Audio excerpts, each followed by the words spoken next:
Sebuah video yang menampilkan petugas gabungan mengamankan kendaraan truk yang mengangkut pemudik viral di media sosial. Video tersebut salah satunya diunggah oleh akun Facebook Bekasi Gue pada Kamis 6 Mei 2021.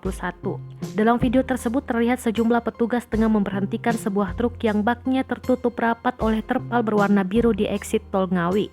Mencurigai hal itu, petugas selalu membuka terpal dibantu oleh sang supir. Bukannya barang-barang logistik yang didapati, justru sejumlah pria dan wanita tengah duduk santai di dalam bak truk tersebut.